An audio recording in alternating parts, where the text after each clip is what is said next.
हरे कृष्णा। एक बार गरुड़ जी जा रहे थे भगवान जी के दर्शन के लिए। तो जब भगवान जी के दर्शन के लिए जा रहे थे, भगवान विष्णु के दर्शन के लिए जा रहे थे, तो वहां पर जब भगवान जी के द्वार के सामने एक बड़ा सा वृक्ष था और एक वृक्ष में एक छोटा सा, इतना छोटा सा एक पक्षी बैठा था। तो उस समय क्या हुआ, गरुड़ जी बाहर बैठे थे अपेक्षा करके, तो क्योंकि भगवान जी का अंदर कोई कार्य में भगवान जी व्यस्त थे, इसलिए गरुड़ जी उन्हें दर्शन करने के लिए बाहर अपेक्षा कर रहे थे। इस समय क्या हुआ ना, यमराज भगवान जी के साथ कोई आलोचना करके वहां से निकल रहे थे। तो गरुड़ जी वहां पर बैठे थे, तो यमराज क्या किए ना, उस जो छोटा सा पक्षी था उस वृक्ष पर बैठा था, उसको देखकर ऐसे हंसे। तो वहां पर गरुड़ जी समझ गए कि ये पक्षी की मृत्यु आने वाली है, इसीलिए ये यमराज इसको देखकर हंस रहे हैं। तो गरुड़ जी बोले कि इतना छोटा सा पक्षी है, मेरा ही ये जो वंश का है, पक्षी वंश का, तो मैं इसका जान बचा लूंगा। तो क्या किए ना, बहुत दूर उस छोटे से पक्षी को अपने पीठ पर बिठाकर बहुत दूर, शांत समंदर पार दूर एक टापू था।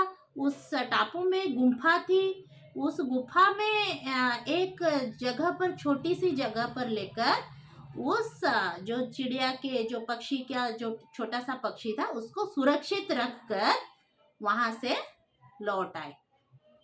आते वक्त यमराज को दर्शन करने के लिए गए। बोले, यमराज आपको मैं एक बात बोलने वाला, आपके में जो विधि विधान को उसको परिवर्तित कर दिया। क्या ना, आप आज जो पक्षी को देखकर हंस क्यों रहे थे ना, हंस इसीलिए, मैं तो यमराज हूं ना, जिसको देखकर हंसूंगा उसकी काल आने वाली थी, यही सोचकर हंस रहा था ना। उसके काल कैसे आएगा, मैं उसको लेकर बहुत दूर, 7 समंदर पार एक टापू, वहां पर मैं उसको सुरक्षित छोड़कर आया। तो यमराज और ज्यादा जोर से हंसे। बोले, अरे बुद्धू, मैं तो वही सोच रहा था कि इसकी मृत्यु है, लेकिन यहाँ से बहुत दूर 7 समंदर पार एक टापू में इसकी मृत्यु है, वो भी थोड़ी देर बाद। तो ये जो यहाँ बैठा है, वहां तक इतने कम समय में इतना छोटा सा पक्षी कैसे जाएगा, ये सोचकर मैं हंस रहा था। इसको तुम लेकर वो काम कराए।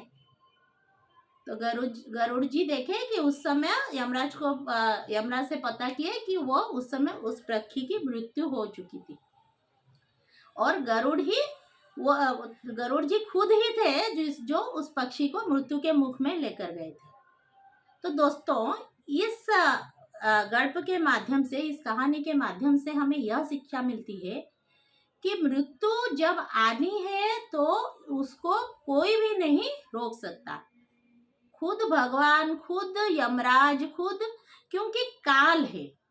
यमराज मृत्यु नहीं है, काल है। उसका समय जब आएगा, आप जिसका समय जब आएगा, उस समय से 1 मिनट तक भी ज्यादा देर उसको कोई बचा नहीं पाएगा। और हम कोई कम समय में, युवा अवस्था में मर जाता है, किसकी मौत हो जाती है, तो ये जान लीजिए कि उस समय उसका मौत निश्चित है। जो जिस समय यहाँ से जाना है, उससे 1 मिनट भी कम देरी नहीं होगी, उसी समय में वो जाना है। यह उसके जन्म से ये लिखा हुआ है। तो हमें पता नहीं हमारी मृत्यु भी कब आएगी, क्योंकि ये नहीं कि कोई बूढ़ा हो गया फिर उसकी मृत्यु आएगी, नहीं। तो हम बच्चे भी हैं, युवा स्थिति में भी मृत्यु आ सकती है। तो वृद्ध अवस्था तक मृत्यु अपेक्षा नहीं करती।